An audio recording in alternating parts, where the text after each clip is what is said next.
Um, I take my hat off to Kentucky. That's a team that's responded to a little bit of adversity lately, with a great game plan, with a great performance, with great execution. That's a heck of a basketball team that was locked in tonight. It seemed like they followed the game plan from Coach Pope to a T.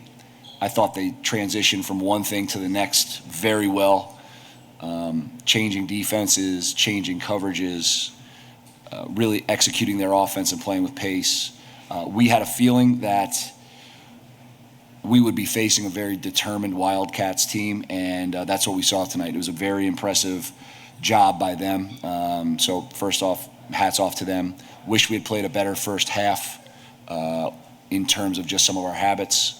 Was happy with our response in the second half, but too little, too late.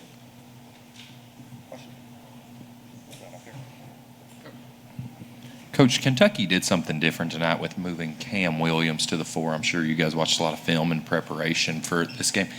How much different is it for Kentucky to guard when they've got a guy playing the 4 that can hit shots and stretch the floor a little bit? We thought this might happen because there were rumors and discussion all week about Diabate and his ability to play tonight. So we were prepared. We thought that might happen, that he would start at the 4. It does change things. I will say that the player he replaced in the starting lineup is a heck of a player, and it's a different look, but he's more physical inside. He can hit shots. He had an amazing season last year. He's trying to find his way in a new program this year. He's a tremendous player. It just changes the way you cover some things because Cam is much more of a catch and shoot guy, so that's a little different. So I think it made them a little faster in some ways, and it just gave them the extra dimension of one more driller on the perimeter. So they were hard to guard for certain. I think they would have been hard to guard with the original starting lineup the way they played tonight. But I do think that Cam Williams is a really good player, and he presented some problems defensively.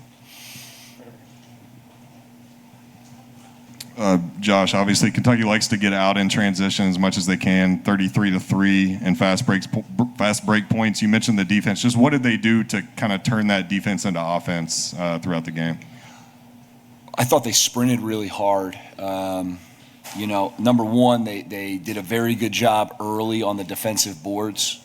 And I think they have some elite rebounders in the front court, and that allows their guards to maybe sprint out a little bit more and earlier. And that certainly was the case. It seemed like they were contesting and flying out, and the bigs were doing a really good job of cleaning up the glass, really outletting the ball quickly and ahead, and they did an amazing job of pitching the ball ahead to those wings who were not leaking out but sprinting out. And really, if you're not getting back on the flight of the ball when that ball's lifting up, you're going to be in a tough position there. But it started with their ability to rebound the ball, to start the game with Moreno, and I thought he did a great job on the glass. And then Cam Williams was great on the glass as well. And then Aberdeen, I think, is a really good positional rebounder who then starts the break on his own. So I think their rebounding really allowed them to sprint out tonight.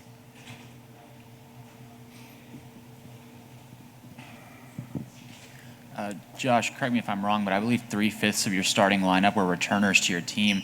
Particularly, at your level of basketball, that's something that surprised me a little bit, seeing how different so many teams are year to year with the transfer portal. What does that do for your group? Even if tonight, you weren't as satisfied with how the performance went, what does that do to your group to have that kind of continuity? I think it's always good to have some continuity in a program.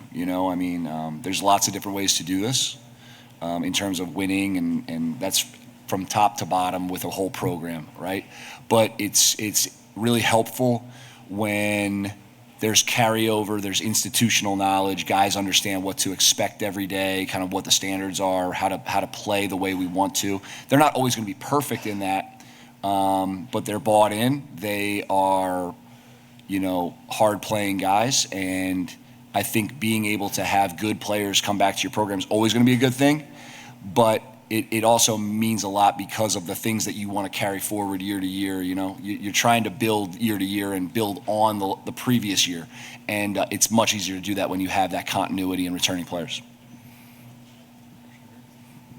Hey, Josh. Kentucky played their two bigs 24 and 10 pretty equally and evenly. Both of them were very productive. What specific challenges do each one of them present to your team?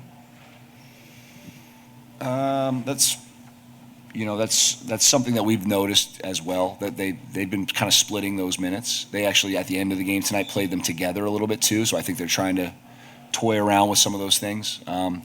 I thought both of them gave them a great rim presence. They're different, right? Malachi Moreno is a little more back to the basket, and Brandon is a little more agile in terms of driving and sprinting, but they both pressure the rim really well.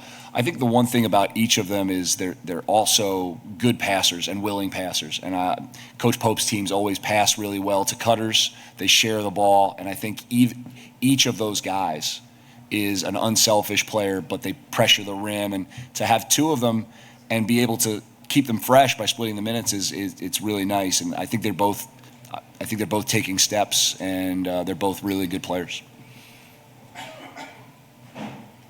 Anything else? Thank you very much. Thank you, guys.